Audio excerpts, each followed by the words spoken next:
Vision Talk, man. Who we got in the building today? Fetti nigga put a G after that, you heard. Telling you. For the people that don't know, let them know where you from, man. Man, straight out the city, Baltimore, Maryland. I just like to say Baltimore. I don't really like to say Maryland, but I'm from over east, 4800 Parkside Drive.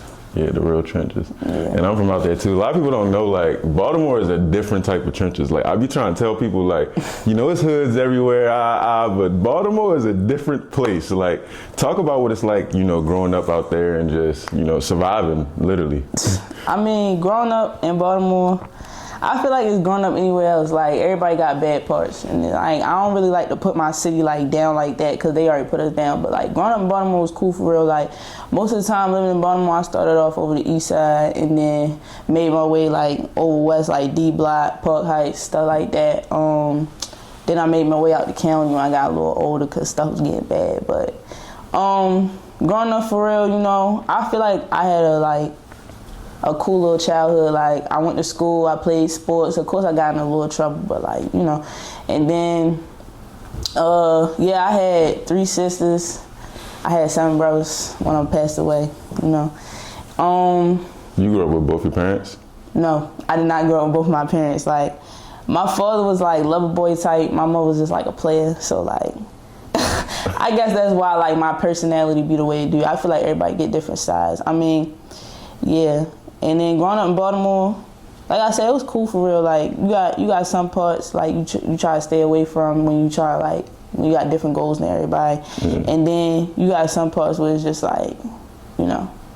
And then, shit, I don't really know how to explain. Like, growing up in Baltimore, I already know. Yeah, I already know. Hold up though. You say you got 10 siblings. Like, where do you fall in line and all of that? I'm the oldest sister, so, like, all my brothers older than me. No, I got a little brother. He in Hawaii, but I would say the 5th one. Type shit. Yeah, I'm like right in the middle. So did you have, like, the responsibility of, like, taking care of them as well? Of my little siblings? Yeah, like, I mean, like, yeah, cause, like, my oldest brother, he would be, I would say, 28 in May, and then, like, all the rest of them was, like, way ahead of me. Like, I got a brother that's, like, a year older than me and a year younger than me, but, like, all the rest of them was, like, way ahead of me, and then they was, like, with their mothers and stuff, like, we was spread out. Like, we wasn't spread too far apart, but we was spread out. Like, we wasn't all under one roof. That's what you was trying to say. Type shit. Yeah.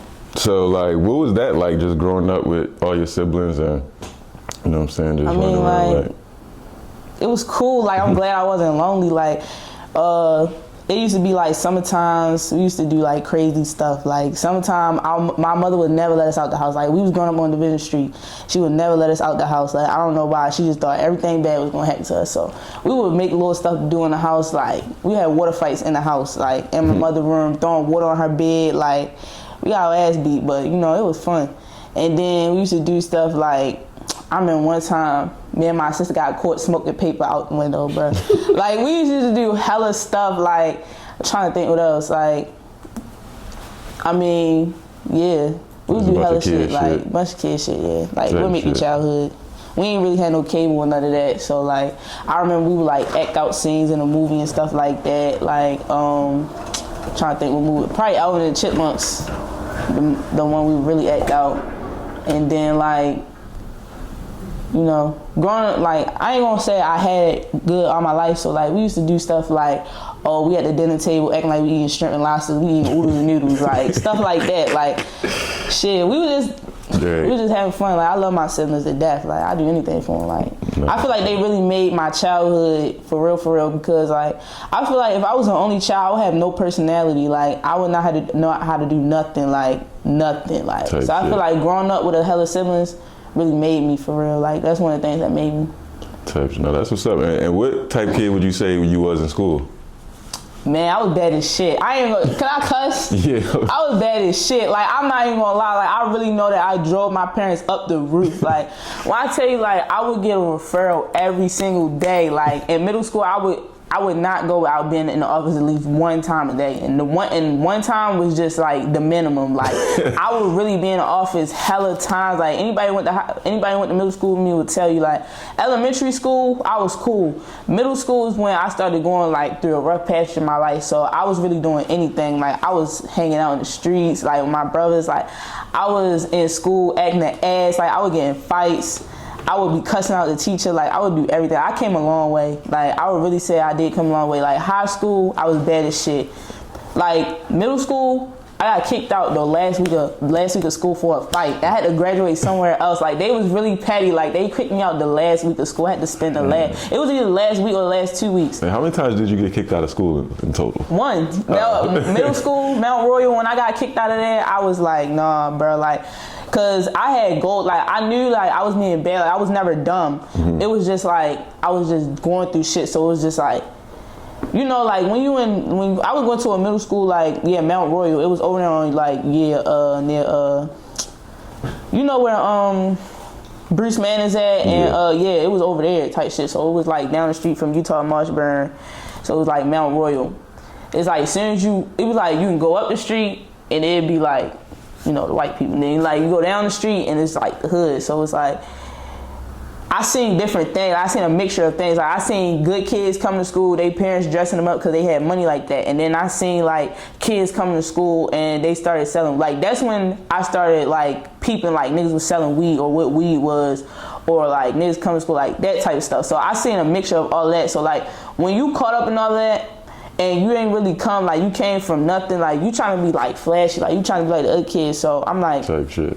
You know, I'm just trying to, like, I'm not really trying to fit in, but I'm just trying to like get up there with them. Like everybody come to school, they got, I know one nigga used to come to school with $100 in his pocket every day. Like, and to me, being like in middle school, that was a lot of money to me, because I don't really think I really started touching money until like 8th grade. So me seeing a nigga would come in 6th grade with $100 in they like with them every day, I'm like, damn, like the fuck you doing with that? Or then like me seeing the parents coming, like both of their parents dropping them off, mother and father, and they come to school with like the new Jordans and stuff like that, and I'm wearing shoes my mother gave me. So it's just like, you feel me? Like it was like middle school was hard, but it was just like, you feel me?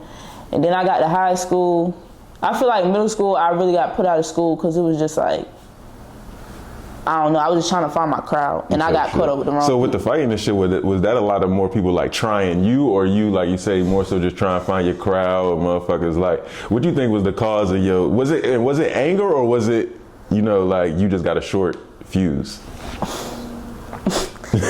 I'm just trying to answer this truthfully because I just got into a fight like last week. Like I just had to beat a bitch ass, bro. Y'all don't understand, but I just feel like middle school, the fights in middle school, the one that got me kicked out, cause I fought cause I used to fight in elementary school too, but it was nothing serious. It was just like this nigga on the bus like talking about my sister, like, you feel me? So like we got the middle school, I got into one fight because the bitch hit me. Like when she hit me, I just went off. And then I got into the second fight that got me put out because this nigga had put his hands on me, and my brothers came up there looking for him, and they couldn't find him. So they was like, Fetti Pop was like, well, at the time he was calling me Little Money, because that's my father was Big Money. I look just like him.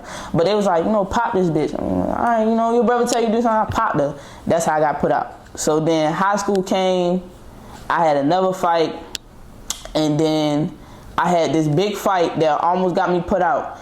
And high school, like middle school was cool for real. The school I was going to was cool. Like, I always went to good schools. Like the school I was going to was like a magnet type school for middle school. Yeah. So like, I don't know if you was there long enough. You know, like composite schools and stuff. You got City Poly. Yeah, so I wanted to go to City. Yeah. So I was like, I need to get my shit together. Like the grades was good, but it was like your attitude and the way you act is horrible. Like that shit is horrible. So 8th grade came. They was really fucking me for real. My composite school, I could get into City, Poly, Western, or Dumbo. I wanted to go to City. So I got into City, and then like the week before school ended, when I got put out, I had to go to NAV. And they was like, we not going to affect your school or whatever the choice that you made, but you gotta go. So then high school came, and I got into this one big fight that was on the playground. It was me and my best friends. It was a big brawl. But yeah, that was the fight that was just like, now I gotta calm down, because I was finna get put out, and I was like, damn, like I was really thinking like, I can't see me at no other school for real. Like, this is one of the best high schools in the city, and you acting the ass. Like, niggas will do anything to be in your spot right now. So I was just like, I gotta chill out. After that, I really ain't fight no more. But it was, I could say that it was just like, I feel like all the fights I've been on in my life, I feel like I wasn't the one that started. Like, okay, let me stop lying.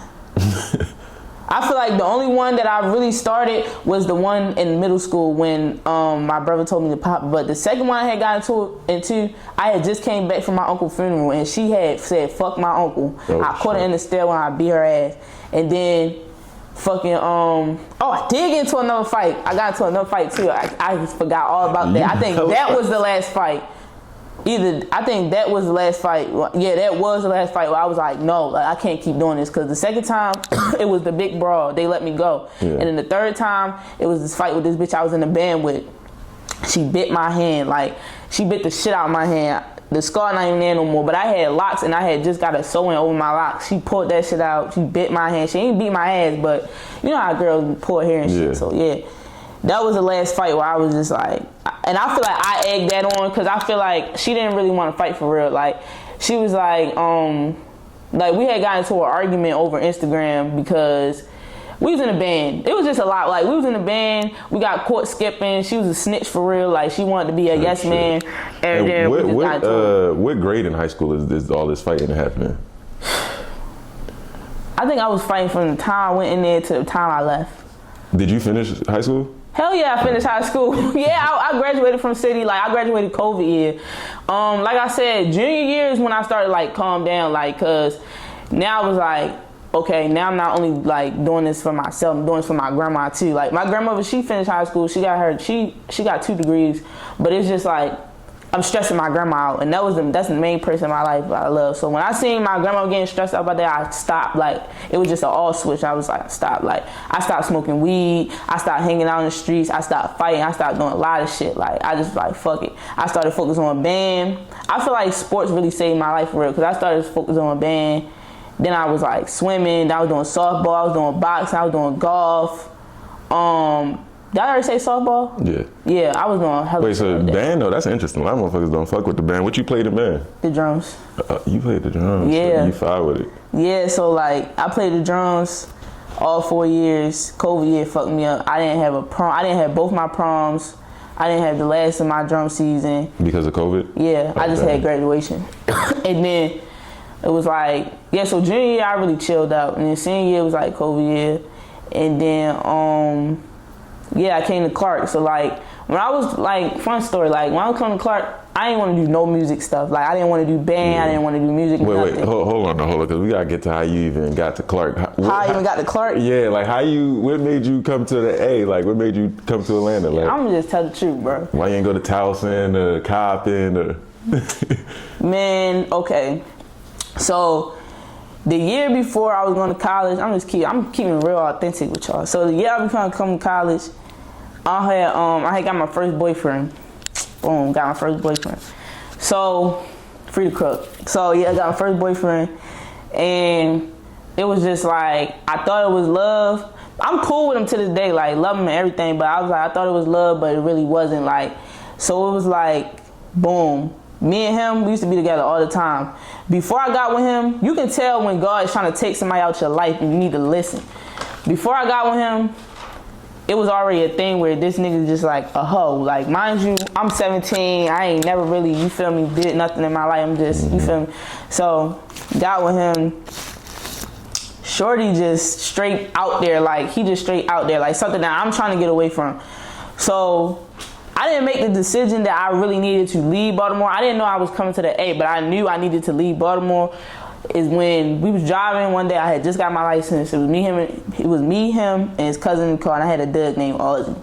So we was driving in the car. We in Sedonia, like down bottom, like where the Popeyes at and the Erdman, chicken and fish, all of that. Like we on like near Ravenwood and Erdman, like go down.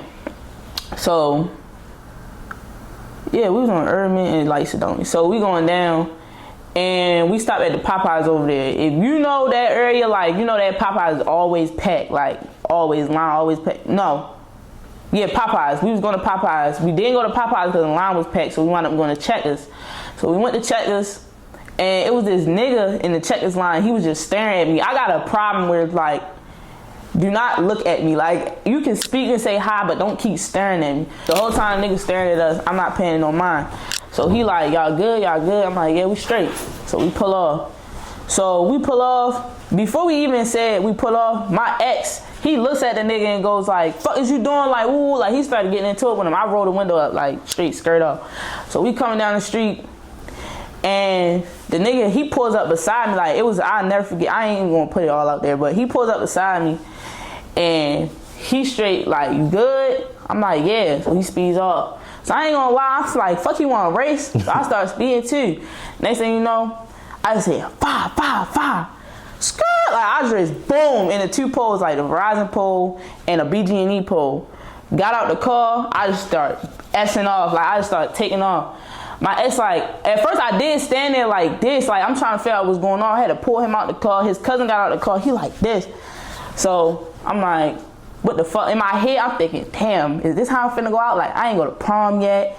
I ain't do this. I ain't do that. Like, I just got my license. Like, I ain't even live for real. I'm 17. Yeah. Wait, so was you hit? No, none of us got hit. So I'm like, okay, cool. So I'm like, yeah, that's when I was gonna tell you, I checked myself, I'm good. So motherfucking, they said, my ex had the car pulled up on us and said something. I don't know what they said, but my ex just said run. So we, boom, his house is right down the street. So I'm like, okay, boom, we get to the house. When we got up the block, I seen niggas walking they dugs, and I'm like, damn, where my dug at? I'm like, I can't even go back yet. He was like, don't go back yet. We go to the house, go back down there. Niggas gone, but like the way it happened, it was on the Citizen app already. So the way it happened, niggas thought it was a stolo. So niggas thought we was in the stolo, and we just hopped out the car and started running. Like, that wasn't even the case. So it was that. I was like, I can't be around this nigga no more. But it was just like crack. Like, love is really a drug when you really love somebody, especially when you like, my first boyfriend, I ain't really, you feel me? Like, that was, yeah. So, boom, that was, I already knew I had to get the fuck out of there. Then he had something else going on. It was just like everything around him was just like, I gotta get the fuck away from him. But it's like every single time I come back home, I'm always with him. So, boom, it was time to go to college. I didn't know where I was going. I just knew that I was not staying in Baltimore. Like, it was too much happening. Like, even besides that, that wasn't even the tip of the brick. Like, it was just too much happening in my city. I was like, I gotta get the fuck away from this bitch. Mm-hmm. So, boom. Letter came in the mail. I got accepted into like McDaniels. I can't remember all of them on the top of my head, but I know the ones that I was looking at was what's the school in South Carolina? They wear purple and gold. South Carolina? Yeah. They wear purple and gold. It's an HBCU. They wear purple and something else. Yeah, I think I know what you're talking about. I was about to go there. I was like, I'm just gonna go here. But then I was like, Atlanta was never on my mind. Like, it was never on my mind. Clark was never on my mind. Nothing. Like, it was just like, you know. So then Clark came in the mail. I didn't even know I applied to that for real. Clark came in the mail and it was telling me I got accepted. I'm looking at where Clark at, like deep down in Atlanta. I'm like, fuck it. Why not? Like, I'm ready to go to Atlanta. I heard it's sunny out there. Me coming from up north, the southern accents I fell in love with. Like, my grandmother from South Carolina, everybody, and I'm the one from Baltimore. So it's just like, I'm going, like, I'm leaving. Like, I'm getting far the fuck away as possible. If they would have gave me, if I would have applied to a school, if they had an HBCU, because I already knew I was going to an HBCU. If they had an HBCU all the way in Cali somewhere, I would have took it. Like, it's anything that's possible to get the fuck away, like, far away. Like, that's what was going through my mind. Like, I didn't even care about what the school had for real. I knew I was going to school for criminal justice, but I didn't really care what the school had for real, the programs, nothing. I didn't look into none of that. I was just like, Atlanta, 13 hours away from home, I'm going. Like, that's it. Nobody can't tell me nothing. So, boom. When I got to Clark, I didn't want to do no music stuff. I didn't want to do band. I didn't want to do nothing. I didn't know what I wanted to do. I was like, I just want to go down there and be in school. Like, I just want to focus on school. Like, this is going to be the first year when I get here, and I'm just solely focusing on school, nothing else.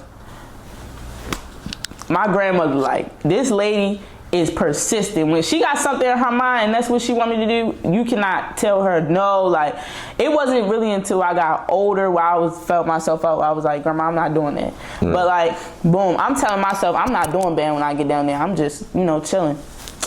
Man, why my grandmother called the band director? Like, she done called my band director that done frat brothers with the band director down here and then set up a whole interview for me, a whole interview on the Zoom call for me to do. I'm like, you knew I did not want to do this. So I'm like, okay, cool. I get on there. I'm bullshitting for real. I play a couple of rudiments. I think I played some paradiddles, a single stroke roll, and I think I played like a beat or something. Yeah. They was like, oh yeah, we're going to give you some money to come down here. I said, fuck it, why not? Come down here. Wait, hold up though. I got to rewind though, because people don't usually be into, like, how did you even get into the drums? It's a long story, man. Like, freshman year, I always knew I loved music. Like, I was rap since I was like 4th grade, but like I never really took it serious. So like high school came, we went to South Carolina, my cousin a rapper, so he got me in the studio and I was like, okay, cool. But high school, I was never really rapping for real, like, so, but I always loved music. Mm-hmm. So a thing came out, when you go to city, you gotta pick a I forgot what that shit called. I think it's called an incentive or something. I forgot what it is, but you gotta pick, like, either you gotta pick art, theater, or music, or choir. It's like one of them. I cannot sing to save my life. Well, I can hit a couple of notes, but I did not want to go to choir. I really wasn't into like movies and stuff like that. Art, I can't draw, I can't do nothing. So I was like, fuck it. I'm just ready to be in a band. I get to the band, I'm like, when I went in the band room and everybody like, what you do? Like, we was at band camp. They was like, what you play? Like, everybody had already played an instrument previous in their middle school. My middle school didn't really have a music program. Like, I sung in the choir. I know I said I can hit a couple notes, but I sung in the choir, but it was nothing crazy. My brother is a singer, so he was the singing one. And then, yeah, so I got to high school and I was just like, everybody was showing me instruments. Like, I started looking at stuff. I was like, fuck it, I just play the drums. Like, I don't want to put nothing to my mouth and blow. So I'll just go over there and play the drums. So I got into the drums. At first, they put me on, they tried to put me on cymbals. I wish I would have just listened and went on cymbals, because them niggas fire, but they tried to put me on cymbals. I didn't want to be on the cymbals. Like, you feel me? So then I was like, I'm going to play snare. Did not play snare. They put me on bass drum, so I was like, bass drum, fuck it. And this was the one that was strapped on your chest. Yeah. So they put me on bass drum, and I was rocking with it ever since. I was just like, like freshman year, me never playing what I came in there doing, it was cool, but it was still bullshit. And then sophomore year came around, and it was just like, I'm gonna just stick with it. I feel like band was my people, like, cause I always had a passion for music, but it was just like, yeah, when I got in the band, it was just like. Right. So then when you got to Clark and then you became part of their band? Yeah, hell yeah. I got to Clark freshman year. We was still in COVID. And they did the whole little shit. Like, I can't go too much into it, but they did the whole little shit where it's just like, Clark, they made drumline. Yeah. So I'm coming in here, I'm thinking we finna be carrying drums on top out here. I'm thinking we finna be in the rain doing shit like that. Ain't nothing like that. Like, it's not crazy for real. So, boom, I get in. They like, okay, you already auditioned, you already know what you're gonna play, whatever. Got a band camp. I'm thinking, walk through the park. Fuck no. Straight out got in there, they was on my ass. I said, damn, they was like, you are not with your parents no more. You a grown woman, woo, you feel me, stuff like that. So like, got there, they like, go play some rudiments on the snare, we gonna figure out where to place you or whatever. Played the rudiments. At first, I swear to God, they said that I was on cymbals. I was not fucking with that. Like, I didn't know cymbals was popular as fuck. Like, if I would have known that, I would have stayed. But up north, it's like, okay, band, but we not really too much heavy into that. Like, everybody trying to play, everybody trying to play basketball, football, something like that. So I got down here, they was like, we gonna put you on the cymbals. I'm like, I'm not going for that. Like, I'm not trying to get on those cymbals. And then they was just like, fuck it. So they switched my brother, I call him my brother. They switched him on cymbals and they put me on the tenor drum, because I told them I played tonal drum, but I'm thinking they saying tonal, no, they saying tenor. So I got this drum strapped to my leg, never did it before. I'm just like, fucking, I'm here now. Which one is that? The one they put on their leg, it's the tenor drum. They got the bass drums, they got tenor drums, they got cymbals and snare. So yeah, I got on the tenor drum. It was me and one other nigga, my other brother. Yeah, it was me and him. So yeah, being like, that was cool for real. Like, it's a lot of exposure, a lot of opportunity. I'm saying, if you want to do it, do it. Like, they gonna take you how you are, and they gonna show you. Like, I feel like the band for real, the only thing I was adjusting to, it was discipline. Like, where I'm coming from, we come from up north. I don't like nobody talk to me a certain type of way. I really didn't like nobody tell me what to do. Like, in high school, my grandma tried to put me in ROTC. That shit was not working. Like, like, I think I spent a couple months in there, I was gone. But where I'm coming from, my whole personality, how I was raised, like, I don't like nobody talking to me a certain way. I don't like nobody telling me what to do. I don't like nobody yelling at me. So I feel like the hardest thing for me to adapt to in the band was really discipline. And then, yeah, because everything else, like the workouts, the marching, the playing, you know, some people get stage fright. I love that shit. Like, go out there and just play in front of all these people. Like, that was something that I love. But the discipline shit, I wasn't having it. Like, I just needed to adjust to that. I adapted. Yeah, I adapted. It wasn't overnight, but like, yeah, that was that. No, that's what's up. And when did like you making your own music come into play, like you rapping? Junior year. Sophomore year, I had stopped being in a band. And my brother that was down here, he graduated now, but he was already rapping. Like I said, I was rapping since I was in 4th grade, but like, I never really took it serious. Or, you know, like in 4th grade, you just putting words together. Like, you ain't really got no punchlines or nothing like that. So then, like, high school came up. High school was a popular time, like, NBA Youngboy was coming out. It was like middle school, he had came up, by high school, he was like really popping. And then, yeah, high school, I had rapped a little bit. Then I stopped because I had hella shit. I had hella other shit. I had band, swim, all of that. And then junior year when I got to college, my best friend, my best friend.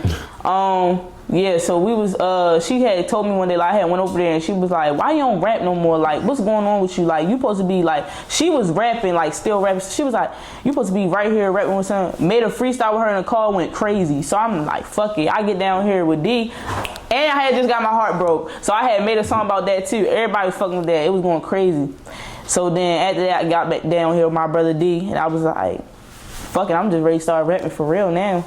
So I started rapping for real. I went to the studio with him one time, and then ever since then, I've been in the studio almost damn near every week. Like, type shit. What was the first song you put out? It was Get Back with Don Marie. Like, no, the first ever song I put out, like ever. No, like with your actual, you taking it serious. Yeah, it was Get Back with Don Marie. Yeah, that's what it was. I was a feature on her song. And then after the feature came out, it was Apologies. And then after Apologies, it was just off from there. Like, and what was like the reception from those, like your first couple tracks? Get Back was going crazy. I can't lie. Me and Don Marie, we be going stupid on some tracks, but Get Back was going crazy. Like, we got I think it's still on my Twitter. She had got somebody from QC, a DJ from QC, the listen to our shit. He was going crazy. I ain't really got no service, so it's going low, but it's going a little slow. But yeah, she had got a DJ. Let me see if it play. She had got a DJ from QC to play our shit, and that bitch was going down. Like, he was like, "Damn, who the fuck pissed you off?" Like, when I got in my verse, cause Dom hard. But like, Dom be rapping like in her soft girl era. Like, Dom's more so like soft girl singer. I'm more so like aggressive. Like, I'm gonna get that shit to you how it is. So when he heard my part, he was just like, who the fuck pissed you off? I was like, shit, it ain't even. God damn, I done post so much shit on my motherfucking Twitter. This shit crazy. Oh, hold on, let me get there. That's crazy. And so it was going viral from his reaction to it? It wasn't really going viral, but it was just something that was like, it gave me a lot of motivation, because I was like people can tell me, like people that fuck with me, they be like, oh yeah, I fuck with your song, that shit hard. But like when it's somebody that I don't know and they just walking up to me like, I seen your shit on Instagram. Like, it was one nigga that I was beefing with sophomore year. he came up to me when I dropped Legally a G on my birthday, and he was like, man, you need to keep up with that rapping shit. That shit is hard. Like, you going hard. And it'd be like, here you go. And it'd be like people like that I don't know, that just walking up to me like, your shit hard. Like, I heard your shit. That shit is hard. Like, that's how I know, like, okay, it's really hard. Like, and people not just saying this out my friend group. Like, this shit is hard for real. Yeah, no, that's tough. So, this shit is taking forever to load. Yeah, so there you go. Mm-hmm. This shit, bitch, it's gonna load. I'm gonna let this play. But so yeah. What was your consistency like after you dropped Apologies? After I dropped Apologies, it was wait. I was doing little freestyles before Apologies, but it never dropped. But after I dropped Apologies, I was in the studio. Like, I was mad. I made a song called So Many Times. I was walking down, this is when me and my ex was like really done, like my second boyfriend really done. I'm walking down, I just had to get out the dorm. I had to get away from him. So I'm walking, you feel me? Had a dead phone. Wait, this your boyfriend out here, not from Baltimore, right? No, he from Chicago. I love Chicago niggas, like, I ain't gonna lie, but... Well, no, I'm saying like he's out here, not yeah, he was out here. I met him here. That you talking about from hell no. Oh, okay. He got locked up my freshman year, and he's still in there. So like, hell no, not him. So yeah, so I had broke up with him. No, he broke up with me. That's what it was. He broke up with me. I was walking down Townland with a dead phone, and it was probably like homecoming. It was like homecoming season.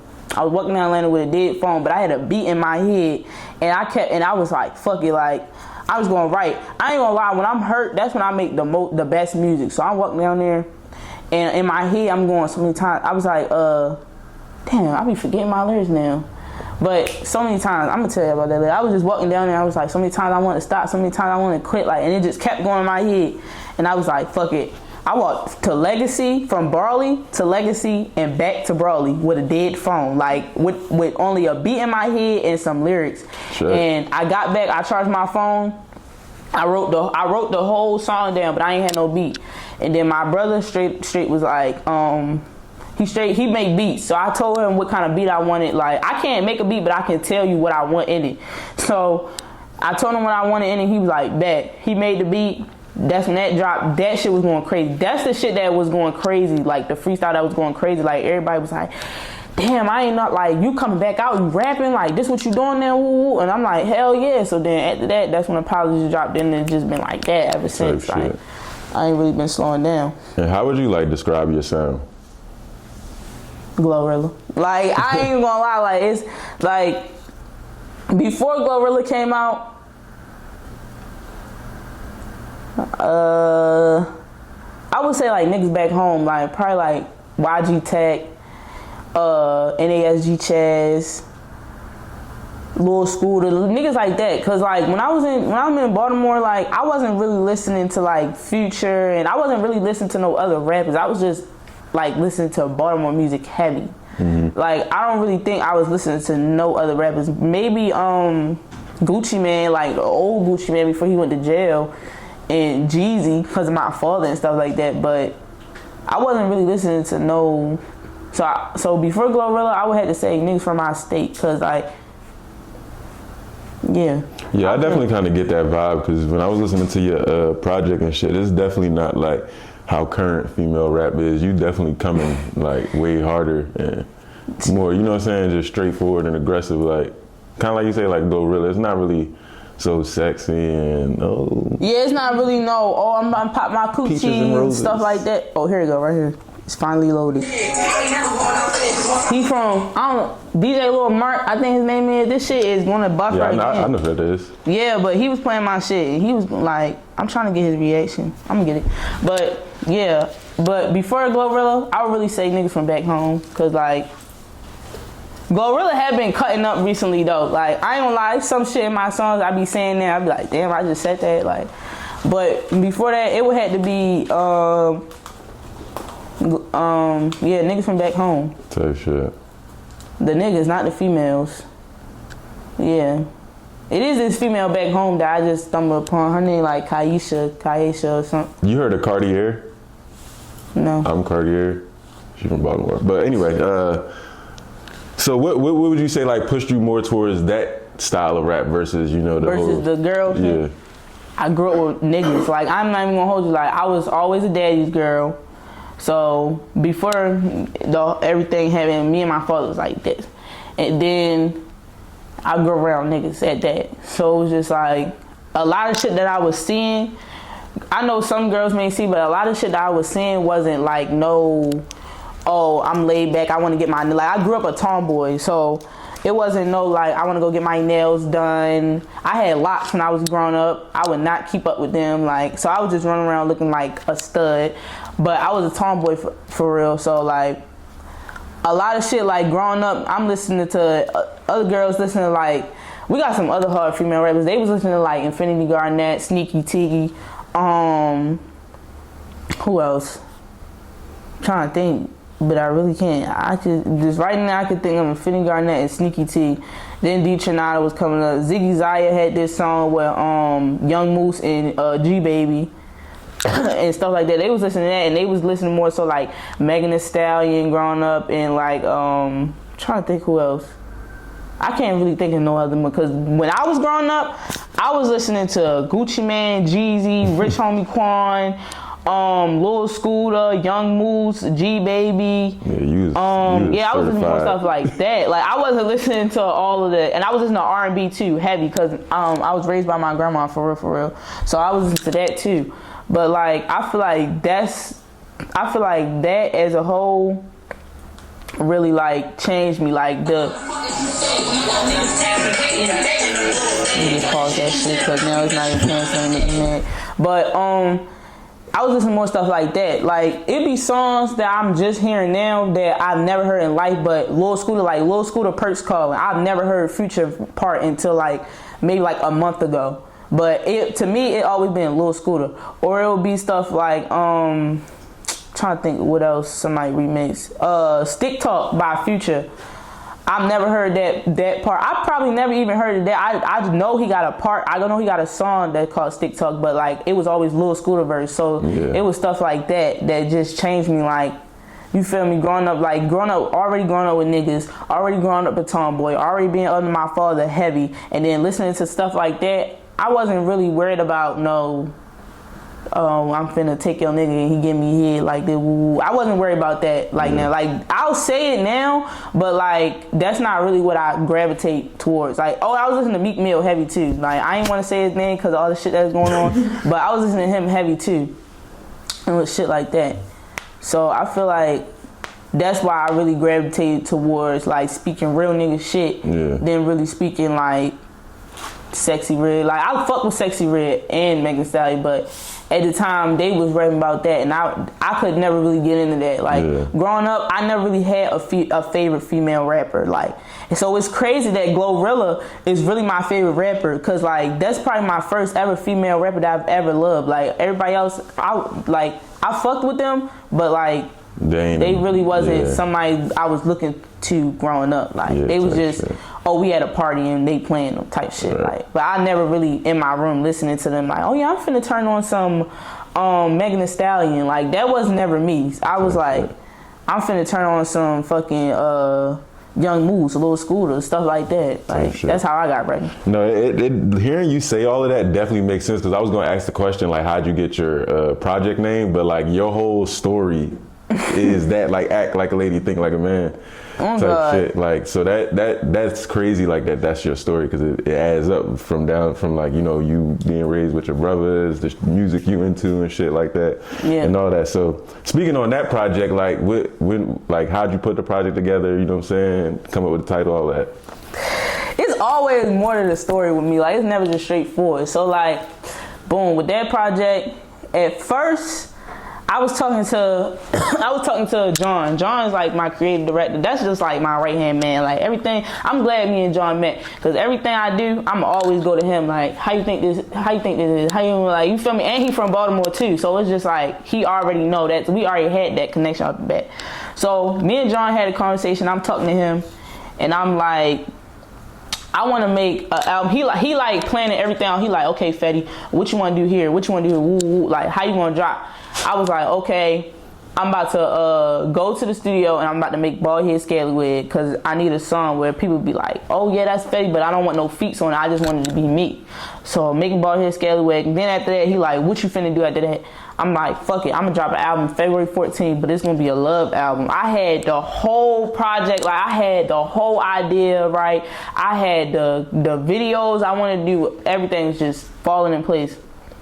Got to the studio, and it was like, I was talking to this nigga that I've been talking to like 3 years. We stopped talking. So I wasn't really into no love shit at the studio. Like I had made songs, but it was just like, I'm not feeling this no more. Yeah. If I'm not feeling something, I'm not finna go to the studio and record it because you're not gonna hear it in me. Like I'm just gonna be sitting there like spitting it just to spit it. Like I'm not gonna have no like what's it called? Yeah. So got to the studio, I'm like, fuck it, I'm gonna just rap this first, and then I'm gonna just come back to this.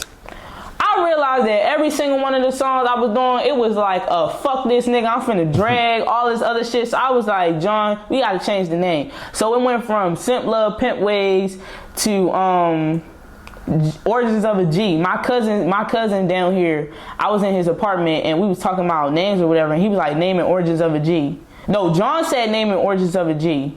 Or Gangsta Origins, that's what he said. My cousin said Origins of a G. So then I'm looking at it, I'm like, I was like, they telling me what origins mean and all of that, because I ain't gonna sit here and act like I'm slow, but it's just some word that I need some people like, what that mean? So they tell me what that mean, I'm like, nah, this album not really about what I've been through or what made me. So then I'm sitting there, and I'm like, hold up. So I'm saying stuff, there's a lot of songs I'm saying like, thinking like a man, but I'm acting like a lady. Like I'm doing shit that niggas can do too. So I'm like, what's that like that movie? Like I'm a big Tyler Perry fan. So I'm like, what's that movie? I straight look it up. Boom. I'm like, this is what we gonna do right here. And that was final. Like, cause if I would have came out and would have named it Simp Love Pimp Ways, people would have been like, why the fuck would she name this shit? Like it's not one love song on here. Like not one. Like no. So then that was just that. And what's your favorite song off the project? Damn. My favorite song is Ain't Easy, but everybody about to make my favorite song This Might, because I put on This Might, or still, it's a lot to choose from. But my favorite was Hit Her Up. Hit Her Up? Yeah. Damn. You the first one that said, like, you're the first one out of a few that said that. Like, everybody be going for This Might still or Ain't Easy, but Ain't Easy is my favorite one because I just feel like that one I wrote off the dome. Like I couldn't figure out nothing else to say after the first 4 things, and after that it was just straight off the head. Like this guy in the studio was just like saying shit. Well, I wasn't saying shit because it's hard, but like yeah, that's my favorite one. No, facts. What would you say is like the hardest part about being an upcoming artist? Man, I'm a female, so like niggas be looking at me and they be thinking like, oh yeah, she about to be sexy real, or she about to sing. Like I done went to the studio a few times where niggas be like, oh yeah, you a singer, and I'm looking at them like, the fuck do it look like I sing? Like, and then I get on the mic and I straight like, they be like, oh my God. Like, so I really feel like everybody be trying to judge female artists because everybody be like, oh yeah, what you do, sing? Like when you go into the studio, they be like, you sing, and then when you tell them you rap, they thinking you finna get on there like, oh yeah, slide down the pole, coochie, like people think you finna do stuff like that, and then when you get on there and you realize like you can do you rapping about some real shit, then they be like, oh shit, but nobody really be trying to give female artists a chance because they be looking past that shit. Like I feel like Glorilla is really putting on for us right now though. Like she really putting on for real.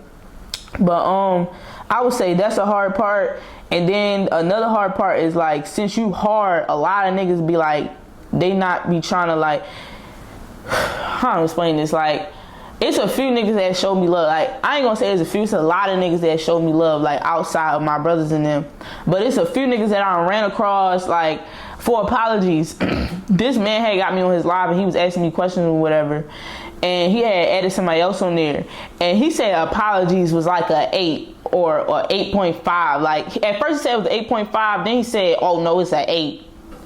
I'm like, what the fuck? Like, I'm sitting here like, what you mean it's an 8? So that's when he was like, oh yeah, cause you need to have harder punchline. It be niggas like that be getting in the rooms with these females, and instead of looking at them like, oh, she can help me in this way, or we can make some hard tracks together, they start looking at you like competition, like, oh, she not that good, like her this, that, and the third. Like, he started saying weird shit like, oh, your punchline's not hitting, or you not really hitting my soul like that. And I'm sitting here going like, I ain't gonna lie, that turned me up, but I'm sitting here going like, you the first person that ever even said anything like this to me. Like, you can tell this nigga just straight hate. Like, and I'm like, at the time that I dropped Apologies, I was 20.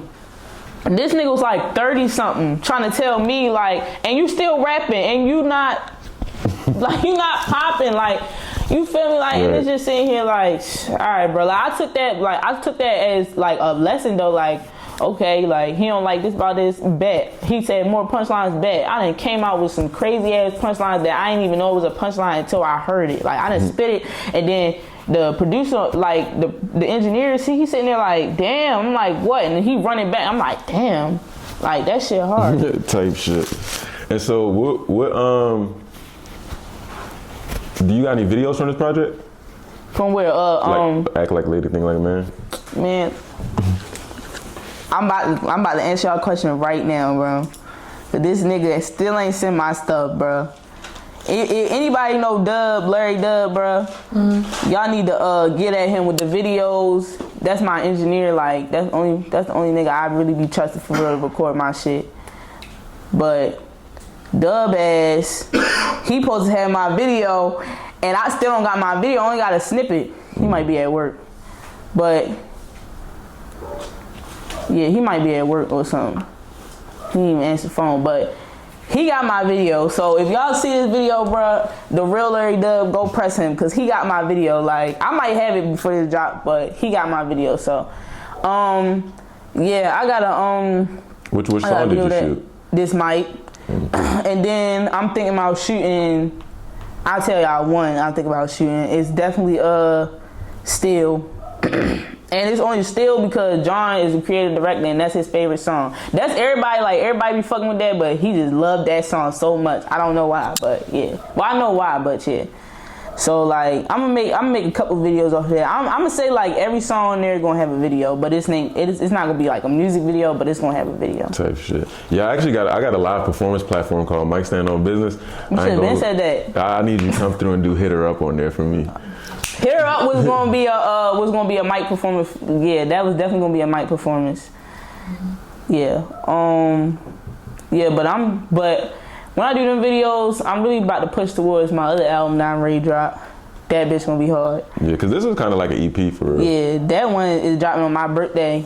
It's called Genius, so that bitch gonna be hard. Like, I already done finished half of it. It's supposed to be like 22 songs. When your birthday? 4/20. Oh shit. Yeah. No, that's what's up. So let the people know what you got. Hold on. No, before we get to that, because you got some real shit going on. What's the realest shit you ever wrote?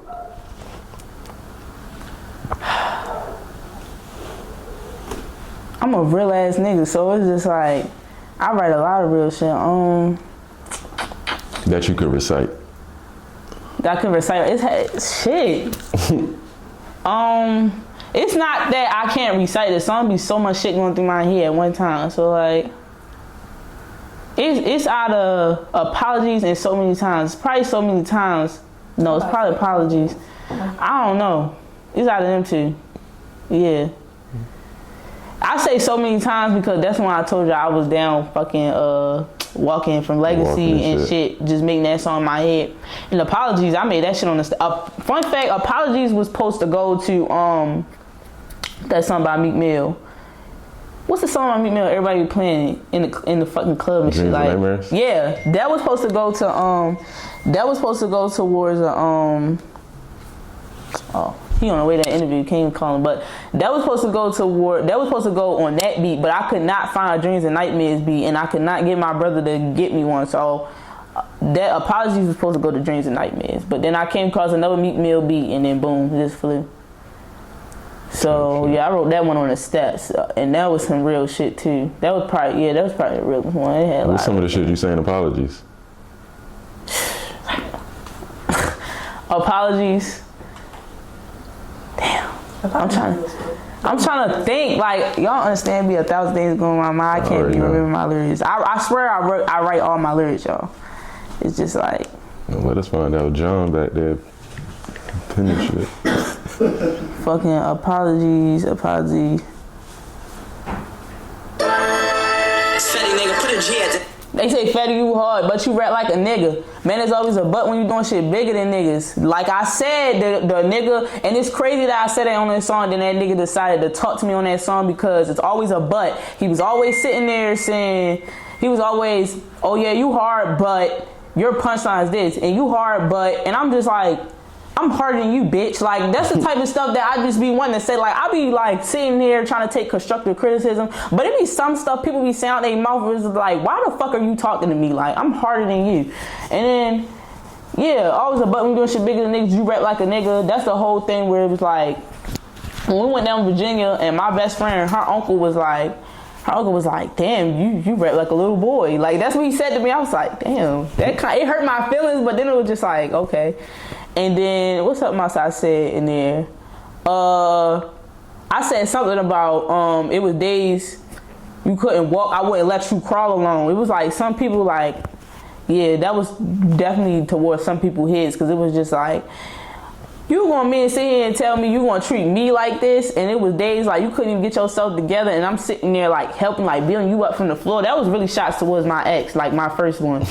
And then, what else I say? Stuff for bitches. No, that was confessions. No, I think they got the message. They know that you on some real shit. That was some real ass shit. Niggas got tuned into that one. For sure. So what you got coming up next? You said you got the album coming. Yeah, I got Genius coming up. Genius is really the whole album concept. Like, I really didn't have time to sit down and think about the album concept for Act Like a Lady, Think Like a Man. I just knew that I wanted to call it that because it was a lot of stuff in there where it was like, okay, I gotta act like a lady, but it's just like some tendencies I got where it's just like, nigga, you cannot run game on me. Like, I already seen this shit. Mm-hmm. But Genius, the whole concept of that is gonna be like, everybody be like, once you reach 21, like you in your prime, like that's what you were supposed to do. I feel like everything comes after 21, because 21 is like you get into a lot of shit. Like, you really supposed to have your fun. Like, you supposed to be out here, like, you know, doing shit. Like, you supposed to be going to the club, going to the bar, drinking, shit like that. Mm-hmm. So I feel like after 21 is really when you supposed to be like in your prime, because it's like all of that little kid shit is put past you. So I feel like 21, I'm naming it Genius, but it's gonna be like Fetti G is gonna be G-E-E and then Genius. And then it's the whole album concept is basically gonna be like shit I went through in my life, like that made me who I am today. So it's just gonna be like the whole thing is gonna be like trying to like burn the old me away. Like, I'm like a whole new person. Like, I ain't gonna get in too much into it, but the shit I got in my head, that's why I say, when you told me to rap some lyrics right now, I really can't think, because it's too much shit that just be going through my mind. Like, this whole album, I ain't gonna lie, when I think about music, the album for my birthday is what I'm thinking about 24/7, like new concepts, ideas, what names is gonna be. So I'm really like, and that's why I feel like I work on too, like promoting my stuff in a rollout plan, because it's like once I drop an album, I'm off it, I'm ready to the next one, because I've been listening to the songs. These for y'all now, I'm on to the next album. Like, I'm trying to think about, and that's my problem right there too. I don't really promote my stuff like that. I be telling artists that's a lot of artists' problem, because you know y'all be having it so long, y'all be listening to it for a minute, but to us it be new, and then y'all don't even really give it a chance,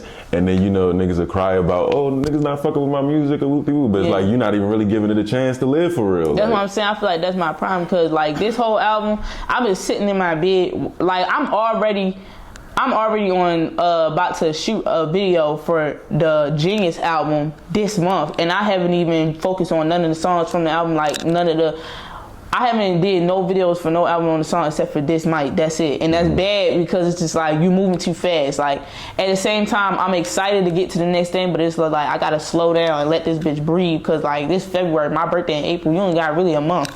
So yeah, it be like stuff like that. But that whole project, I'm excited for that to drop, because there's so much creativity in it. Like, it's just so much creativity in it. Then I'm getting my cameraman K-Star. I don't know, y'all know, well, y'all know K-Star. He be glassing shit automatically. But Dub K-Star and me with the production shit, and then we got John. That's just be beautiful right there. Like, the shit we be coming up with is just immaculate. Like, I don't even know. So then, like, yeah, I got that coming, the Genius album coming. But before that, like I said, I'm shooting for 22 songs because I'm turning 22. But I'm gonna drop some singles before that. Definitely, I'll probably drop like a single in March for like the ladies, cause like Women Month. Yeah. And then like at the Genius, I'm really just gonna be having hot girl songs for real. So it's just gonna be a lot of turned up songs for real. Cause after that is May. May is just that's going into summertime. Right. Yeah. Type shit. No, that's what's up, man. Appreciate you. Let the people know where they can find you, follow you, all your socials, everything, TikToks, YouTubes, streaming. You can find me on Instagram, Fetti_G. Twitter, I think is the original Fetti G. And then TikTok is They Love Fetti. Then YouTube, Fetti G. Shit like that. Really pretty straightforward. For sure. And lead the people with a little message, inspiring message to the young female artists coming up. Young female artists coming up. I would really just say, be you. Like, just be who you are. Like, don't let these niggas intimidate y'all, because some of these niggas is trash as fuck. So don't let these niggas intimidate y'all with how their lifestyle is. You feel me? Not even just the female artists. Like, any artist coming up, like, just be you. Like, just rap about you. You don't have to obtain this certain lifestyle, or you don't have to go through a rough thing to just make some music. Like, if you feel like that's what you want to do, then just do it. Like, everybody can't catch nobody, or everybody can't sell no drugs, stuff like that. Or you feel me? Like, every girl like me, every girl not out here worrying about no nigga and worry about how her coochie make the nigga do this and the third. So just be you, just rap about you. Like, that's just for anything in life. Just be you. Like, I feel like that's gonna take you far. I feel like you being authentic is gonna take you way farther than you being fake, because nigga can catch you up in a lie real quick. So just come on the beat, be authentic, just speak about that real shit, and just pop your shit for real. That's all I gotta say. And make sure you get your money. That too. That's important. Facts, man. It's Fetti G, Vision Talk. We out this motherfucker.